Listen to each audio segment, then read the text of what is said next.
So let's keep talking. What all are the benefits of walking in the morning? One, you get external perspective of life. Life is so big compared to whatever you and I can do, right? It's huge. I mean, we always think we'll take actions and plans and all that, and then we'll get the results. But personally, I'm very influenced by the Tamil scholar Tirukkural, and he says what we know is as big as this fist. So knowledge at any point we have is within the fist, and what we don't know is outside the fist. So now you get the scale of things which we control versus things which happen to us because of external forces. And this is very big realization, because we always take pride in our accomplishments and we blame others for our failures. But the fact is, both the results were outcome of many factors which are outside our control. And that's what I believe. I believe in karma, I believe in rebirth, I believe in destiny, and most of all in serendipity, because that's a modern English word to justify random occurrences which are very interesting and which can change the course of life ahead. So, for example, this video, I don't know if you get to see it, don't get to see it, how you get to see it. Maybe it's coming as part of some ad, maybe it's part of my feed, maybe it's parts of someone else who is wanting to share this point of view with you, right? This may change you. Yeah, this happens. I got so influenced by so much of content which came my way. And this is where I'm coming to a very important subject, that algorithms are actually controlling us, whether we agree or whether we disagree, or whether we know or whether we don't know. Based on what we consume, they show us more of the same thing.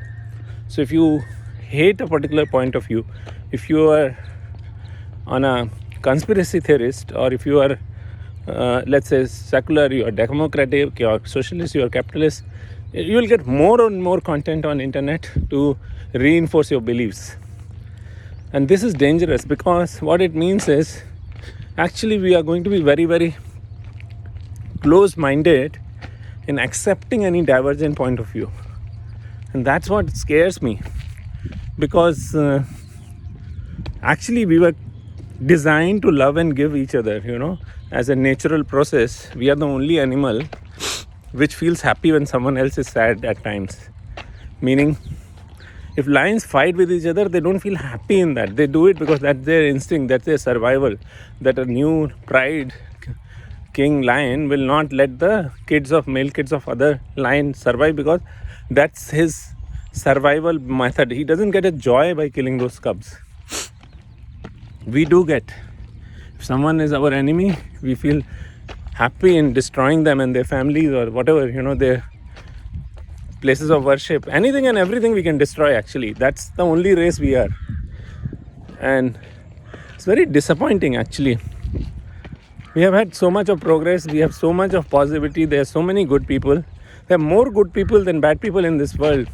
The problem is, good people are cowards. They don't actually speak out. They don't come out and support. See, how many global conflicts are happening is only because of some people are manipulating rest of us. Maybe there are more than 50 to 60 border disputes. Maybe there are 70 or 100 proper wars happening right now between borders of different countries, either formally or informally. Russia-Ukraine is a big formal one, right?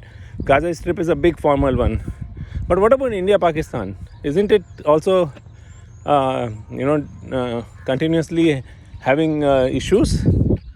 And how sad it is, we have defense forces of all the countries being motivated and sacrificed in the name of patriotism. Actually, what is that patriotism? It's actually just one concept which politicians have created to defend their own turf. We need to look at humanism, right? That's much bigger than patriotism. And I'm not saying I'm not patriot, right? I'm a proud Hindu Indian. And to some extent, in some matters, my beliefs may be very right-wing. Because that's what I resonate with me, and that's a different matter, different topic of some other discussion. How we can create such deep-rooted emotional resonance with our point of views. British did that in India. in nearly 300 years of their ruling, they destroyed our self-belief in our own culture, which was 8 to 10,000 years old. They did it successfully just in 300 years. So now what's happening is much more intense with the content, with the AI. It's become scary because, you know, what is the greatest application of Gen AI and AI right now is creating fake videos, deep fake videos, and they can influence your opinion because you'll think that is a real video.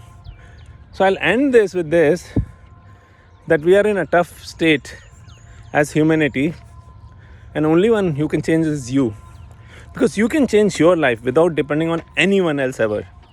But the question is whether you will take a decision to control your life or you will keep blaming others. So this is the 4th edition of Wholesome Weekend.